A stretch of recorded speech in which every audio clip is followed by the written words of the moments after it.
Good morning, good evening, good afternoon. Wherever you are in the world today, you're in the new way.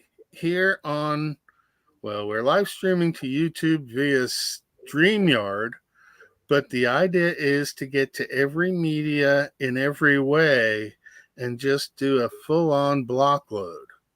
I'm here with Harris, Upcycle, and we're going to chat about a number of things. Um, Let's start with the oncoming eclipse. What do you see going on that has nations and states calling up the National Guard for a cosmic event? Yeah. Uh, well, Doc, first of all, it's always great to be here conversing with you and being virtually not alone, along with everyone else. So, in terms of that particular cosmic event, let's say, uh, as I perceive it, it has to do with the cosmic cycle, let's say, to put it in the zoom out version, and also with the mimetic waves down to earth cycle of ideas. So if if ideas, let's say, repeat every 25 years, as I believe they are, so trends, they keep trending on every 25 years, that means that this year, it's 25 years exactly after 1999, which was the year of the threshold, let's say, to the new century.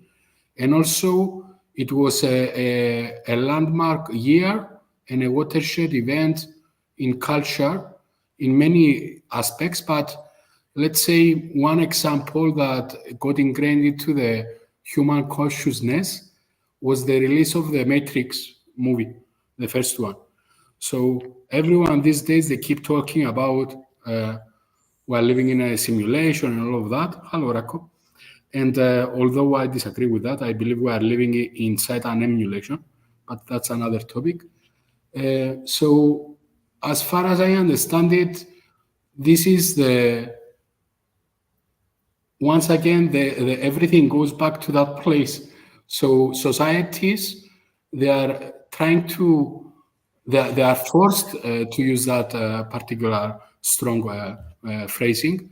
They are forced to rethink what was going on back then with the introduction of that particular film and with everything that took place on the verge of that century. So I believe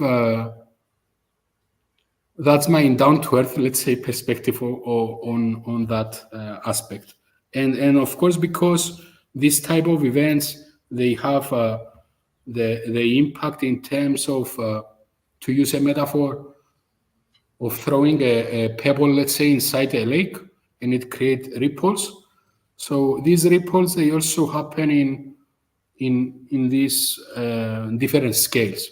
So it's normal to feel it at the individual level, like apps personally feeling something is happening, and Doc, everyone else, and also for groups or even nations to realize that something is going on. So this is how I understand the question you've asked me. Yeah, I see it as a major energy shift, Mm-hmm. and that maybe something is happening behind the scenes that we are not privy to. Mm-hmm. But in a way, I don't know. I have friends who are going to do just what the general is doing. Go into the path of the eclipse in order to observe it. Mm-hmm. And I wouldn't normally think that was rational behavior, but I was very close to the path of the 2017 eclipse, and my friends all went to be in the path of the eclipse. And Mm-hmm. so I understand that that is going to happen, whether I can rationalize it or not. And my thought isn't necessarily rational because I have a different basis set that I work from in other things. So I appreciate your spin on that. The 25-year cycle of repetition in Yeah. history. Tell me a little more about that. Well, I truly believe that's the case in terms of ideas or memes, as they call them. Uh, I know a few things about mimetics, let's say, so I can elaborate a bit more. Basically, you can imagine a type of a shape that is like the infinity symbol, but you can also imagine it as being on the left hand side a bit smaller, much smaller than on the right hand side. Okay, Sort of so like an analemma. yes, Okay. so the point in the middle. Let's focus on the point in the middle. The point in the middle is the so-called mimetic birth event. Okay, so it's when the thing actually happened.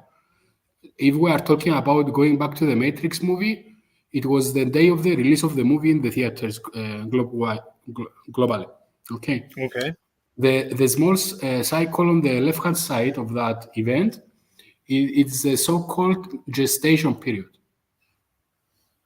Okay, so the gestation period was, it started, let's say, with the idea, and different smaller events that maybe they are a bit hidden out of public view, but they have all influenced that particular uh, birth of that meme, let's say, of that idea, the manifestation of that idea into reality.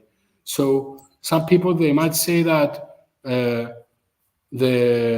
script got influenced by, let's say, the readings of a French philosopher, Baudrillard, how they call him, or whatever.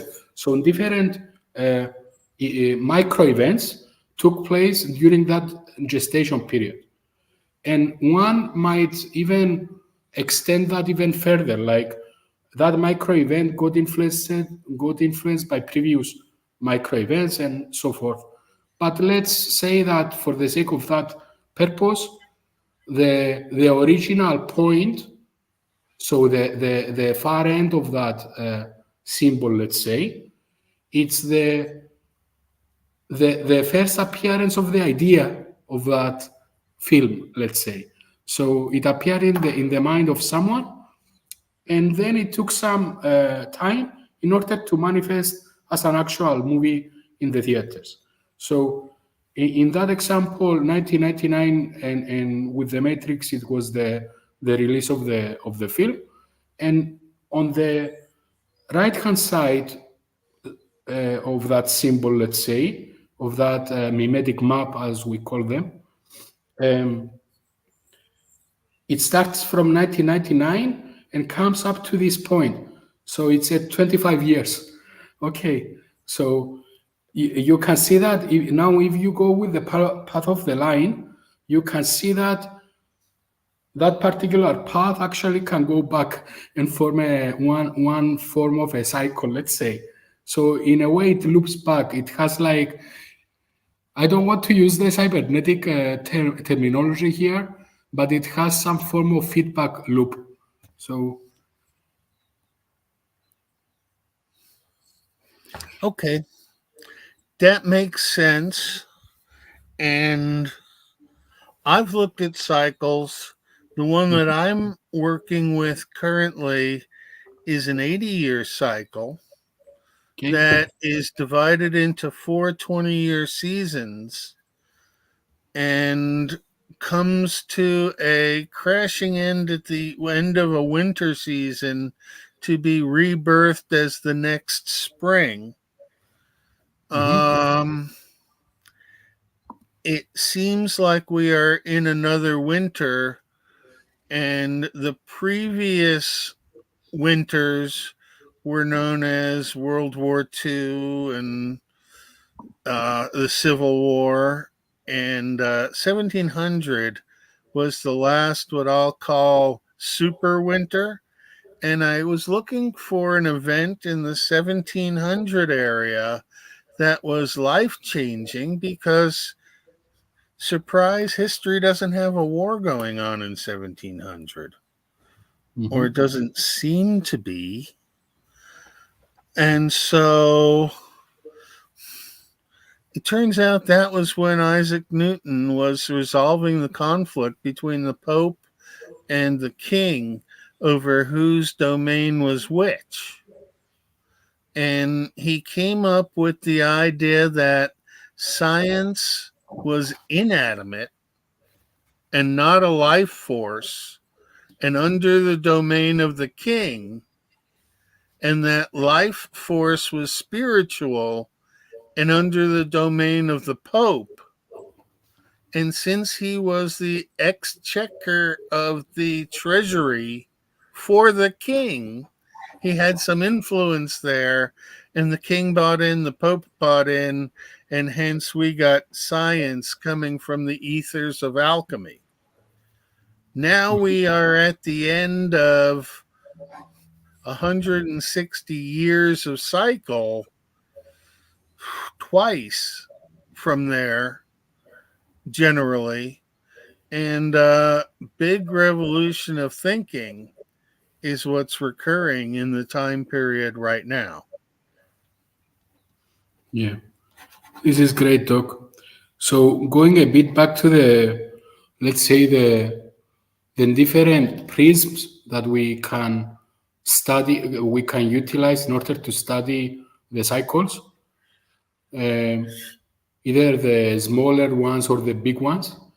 And we are not the first ones we are talking about cycles. Plato was talking for the perfect year, that it actually was, let's say, roughly estimated to be 36,000 years. So the major planets, they got back into their original position, let's say, every 36,000 years or so. So there are, I can see two different prisms in order to study these cycles. One, as is the one that you've mentioned, is the energetic one. So it within that we can see the revolutions, let's say, that took place. The other one is the one that I am currently using, that is the informational one, or the mimetic perspective or prism. And it can also give some nice highlights in terms of events and influences and all of that. And of course, we can combine the two approaches and even arrive to something, to some even additional insights. Now, I remember I never really studied anything about astrology, other than a couple of things about the natal, and that it's because I had some interest, let's say, into that particular chart. And what I remember is that some aspects, they are intergenerational. So it means that they affect a particular generation. So, and this is why in societies we keep talking about the different generations, the millennials, the generation Z, and everything in between, like the Zennials or whatever. So that's the other thing that I wanted to add here, this intergenerational aspect, because I don't know. Do you remember back in the day there was to be something?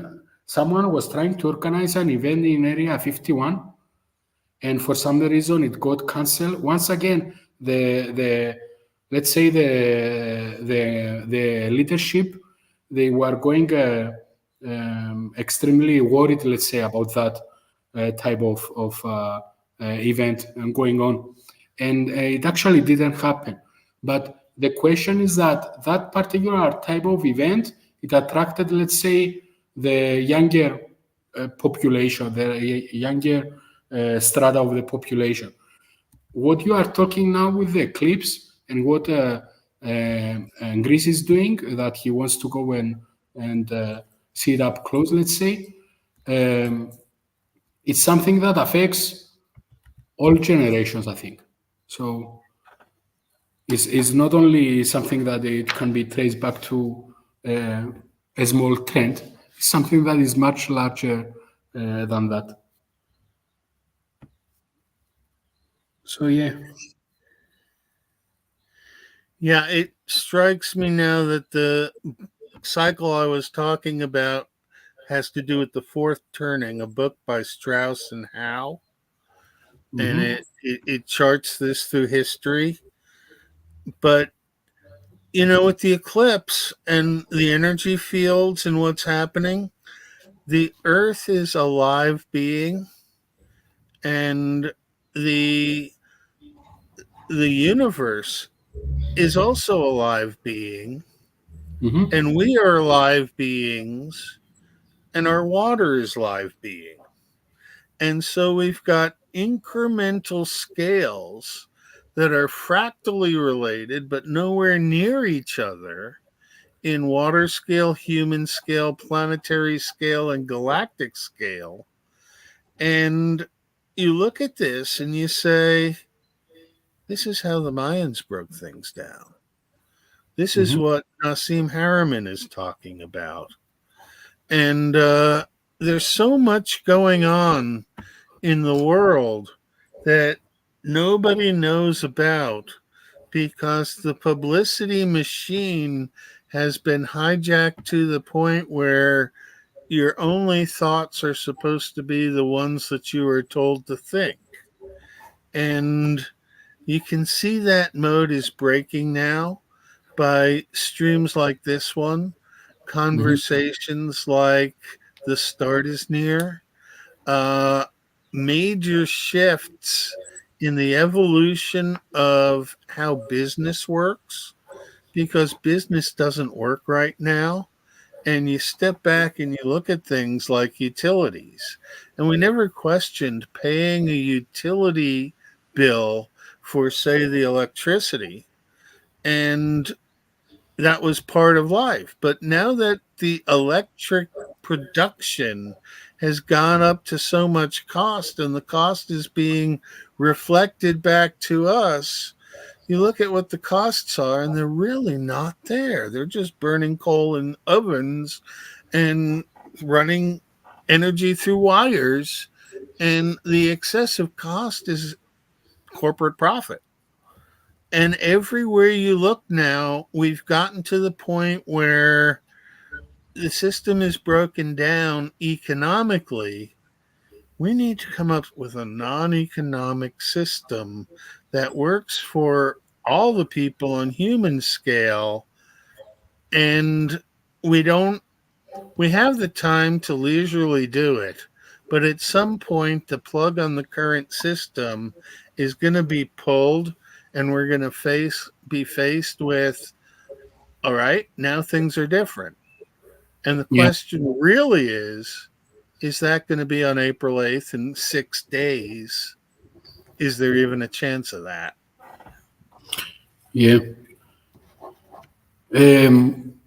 Allow me some room to get this back into the current technological trend that is the large language models and the transformers and all of that. Okay. I was talking with Neutrino recently, 2 days ago, or even yesterday, and we were chatting, and I wrote to him the following: I am expecting in the future. Basically, I'm asking, do you believe that in the near future the governments will subsidize tokens for LLMs to the citizens? And his reply was really profound to me. He told me like, but isn't this what is really happening already? And when I thought about it, that's true, because the government already had funded all these high-tech companies that invested in these types of transformer technology and LLMs. And now we can see this. No, not we can see. We are experiencing this explosion, let's say, in that particular technology. And the reason that is happening is because in a way the governments funded those companies, and they managed to get their products into, let's say, a level that the mass majority of the public has access to. And as it happens with all technologies, that particular cost that is associated with the privilege of having access to these tools, because I really believe they are tools and nothing more, it's gonna get less and less. So eventually, more and more people are gonna join. And what I can see that is currently happening that is quite different than previous technologies is that the number of users and the number of developers is almost the same this time around. So they made users and developers now, while with previous technologies the ratio was like very small.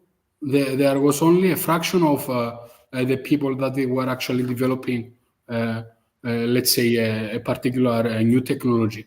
But this time around, everyone, almost half of them, they are actually trying to develop something with it. So that's something interesting in terms of dynamics with this technology. Do you think that the dynamics of the people in the world are balanced between good and evil, such that once you release a technology such as this, it can go any way that the people who have access to the technology first determine it should go? And how new is this MLM model stuff and LLM models? Is this stuff that they might have had 50, 60 years ago, back Well, when they started developing television and that set that has mind controlled everybody? For those of you who are Grim Grizz fans, you may now make your savings throws, and whether you actually made your savings throw or not will be revealed in the next Grim Grizz live stream on the Virtually Not Alone network. yeah. So hard. I make my choice now. So yeah, the main bulk of the technology was actually pretty old. So it was something called perceptron, and it actually goes back into the late 50s, let's say, or the 60s. So it was a technology developed by a guy called McCulloch, Pitts, two guys, and this is the main, let's say, functionality inside this current technology. Of course, what it was needed in order to take it to the level that it is now with the large language models and move it beyond the neural network dynamic, let's say, it was the creation of the so-called transformer module. And the whole idea there, it was like these large language models, they are getting trained, and then they are trying to predict the next token in a sentence. This is what they are trying to do. And then somebody had this idea to try it out in the reverse order.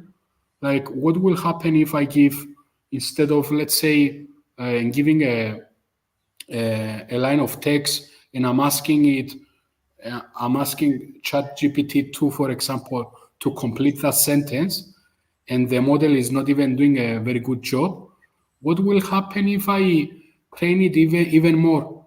So eventually we got into ChatGPT 3 and 3.5 and 4, and the model became good enough. And this is what they are claiming, that they can see some sparks, let's say, of intelligence and all that hype. It is just because they trained those models for a very long time to a very long data set. And now we have entered the new period that the users are currently training those models. This is what I believe. So it's a very interesting dynamic to. So at one level, the users are training the models. At another level, the models that are user trained are then speaking to each other. Well, there are some many models that they actually use different and a sample of different large language models together. And there is also something called a routing algorithm, or I think that's how it is called. That you put your query, let's say, and depending on the type and the domain of your question, maybe it's gonna be, let's say, it's a question regarding a recipe. It will be directed into a low-cost model. So it doesn't need to be the expensive, let's say, ChatGPT 4. It can be directed into Llama, that it's way cheaper and open and all of that. If my question is like, if I am a student and I'm asking a differential equation, then it's gonna be rooted into a different model that is more well trained into solving partial differential equations, let's say. So there are a lot of things happening, and it's very difficult to even track down all the, let's say, the various threads that they are ongoing. And in a way, there are a lot of early adopters that by now they are like already lagging behind. So they are always trying to catch up to the next best thing, let's say, in terms of this particular technology. I see. So when they tell me that synthetic chemistry has now become a domain of the creative thinking AIs, even though it wasn't part of the model, what are they actually explaining? Basically, these models they are good at very particular things. One of them is to summarize a text, and even a very large text, let's say, like a paper and book and all of that. They are extremely good at summarization and topic summarization. Another thing that some of those models they are good is at extracting, let's say, the logic behind inside, hidden inside, let's say, a text. And so they are capable of performing these logical extrapolations and perform some form of synthesis. So they are acting as if they are capable of performing synthesis, to put it in more correct terms. But sometimes they are doing good job. So eventually something will come, something good might come out of it. So I don't think they are saying that a particular model is great at synthetic chemistry. It is just that after running tens of thousands of, let's say, queries, simulations, eventually we got one that it was a groundbreaking idea. So the computer managed to suggest, let's say, a different synthetic synthesis of two chemical elements, and that has an application, let's say, into material science or whatever, nano particles or whatever. Right. No, synthetic organic chemistry is a lot like the New York Times crossword puzzle on Sunday mornings. Mm-hmm. It is a game that if you can get good at, it's like chess. And the computer being able to recall instantly all of its history of what was programmed in and what it learned definitely could make that leap as easily as a graduate student makes that leap and becomes a synthetic chemist. Yeah. And there are people who don't get it and they don't pursue it, but there are enough people who have pursued it that the game in synthetic organic chemistry is called natural product synthesis. And you start from small molecules that are readily available and you build larger molecules with specific configuration that duplicate what nature does within its own live species. Yeah. And there's so many different ways that can be done that having an AI with infinite capacity working on an infinite project, definitely I could see where it would get better as the initial AIs were trained in chess until one of them beat the top grandmaster in the world. Yeah. It is inevitable. But taking it from regurgitation of information and putting it together differently to actively making decisions on conscious sentient questions. Nah, that can't happen, can it?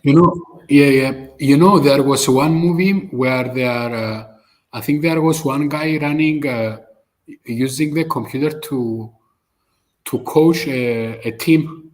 I don't remember the exact movie title now, but maybe at some point, some team, let's say, will actually try to incorporate AI assisted, let's say, coaching principles into their mix, or maybe they are already doing that. I don't know. It's very difficult to track down all the different current applications and what is working and what is not. Some years ago, we used to have the so-called expert systems, and IBM used to have IBM Watson. It was like a very specific expert system that uh, it was for a computer-assisted tool for doctors. So it got fed a lot of different cases, and it was really good at making correct diagnosis, let's say. And it wasn't the first expert system that it came.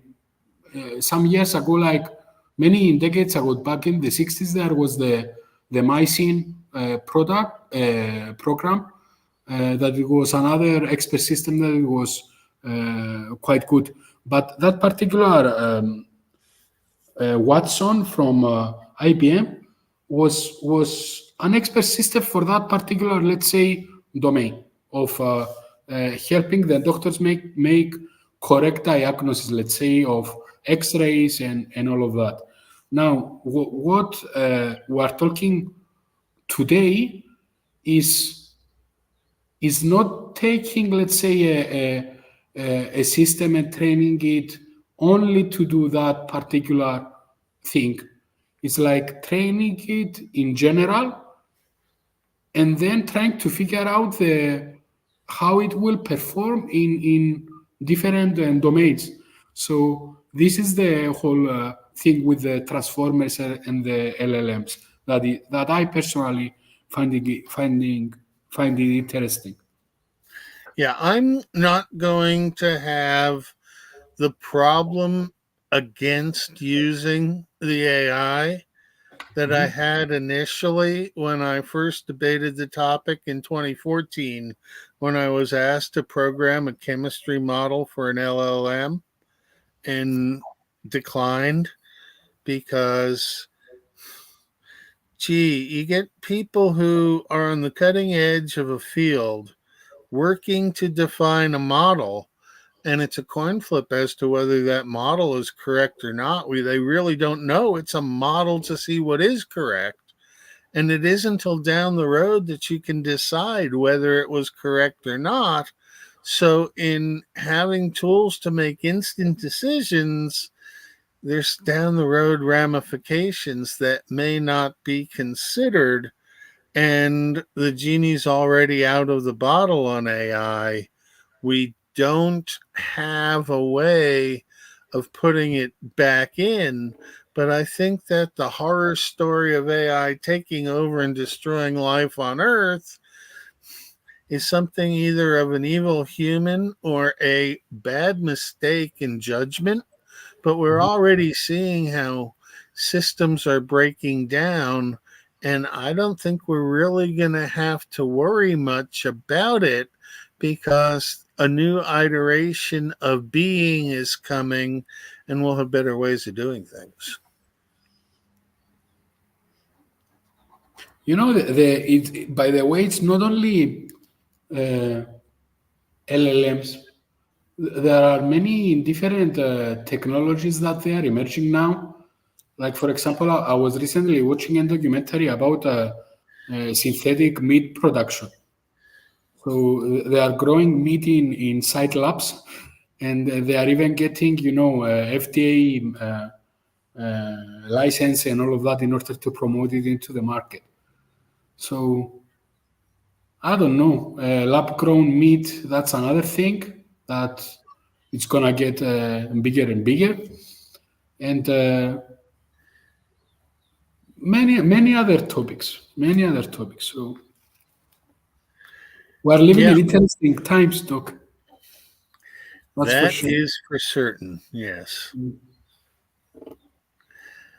Well, it was good to catch up with you, Harris. Is there any topic you'd like to bring up that is worth chatting about? At this point, I don't have something specific. The only thing I can share is that I was looking into Buckminster Fuller's work once more. I've recently, like about 1 month or 2 months ago, I've stumbled upon his notion of tensegrity.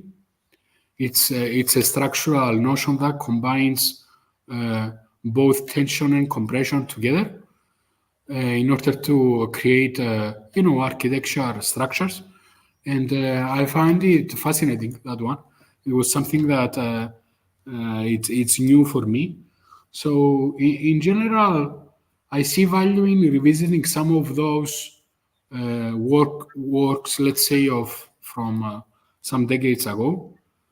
In terms of that particular line of thought, I was also looking earlier on into another work called The Animate and the Inanimate from a guy called William Sidis.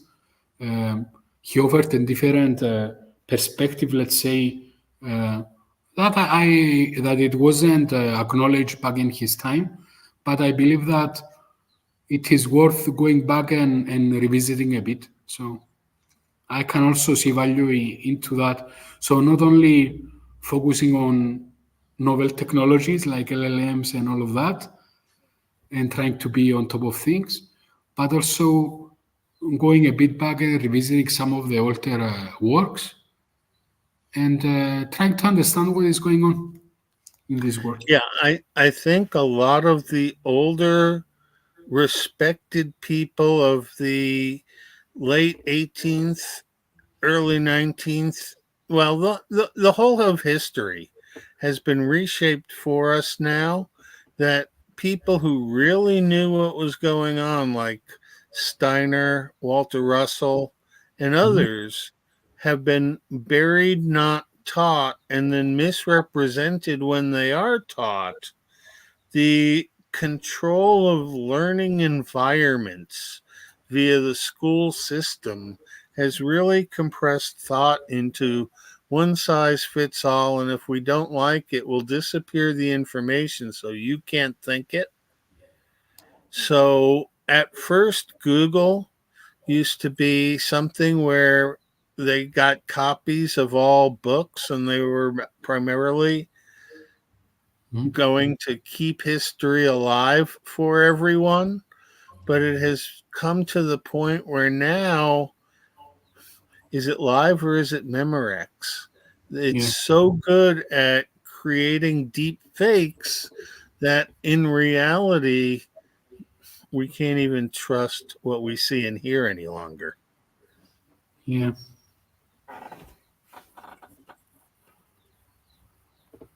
There is this is something that Greece also recently mentioned. There is a great website created by Ryan Lewis, if I am not mistaken, that has to do with TLC. It's a tool where you go and search all the content from the videos, from the different channels that they are part of this flotilla, let's say, within this little corner. So it's this-little-corner.com. So it is one form of a specialized archive, that one. And it's a great resource. Recently, many times I find myself using the Wayback Machine. That is another great resource and an archive where you can go and look at different instantiations of a web page from, I don't know, the past, let's say 20, 15 years, let's say, or so. So that's also good because maybe, digital assets may disappear, but the internet always remembers. And this type of resources they are good in terms of archiving. Yes. And I remember when they used to have server farms to hold all this data, and now we can hold it on a chip in our pocket. It's pretty amazing how much the field has grown. Yeah. I think that we're coming up on 3/4 of an hour. It might be a good time to sign off to everybody. And thank you for listening. Thanks to the participants in the chat room for chatting. And we will continue our conversation at other times. Be well, everyone. Take care. Bye, everyone.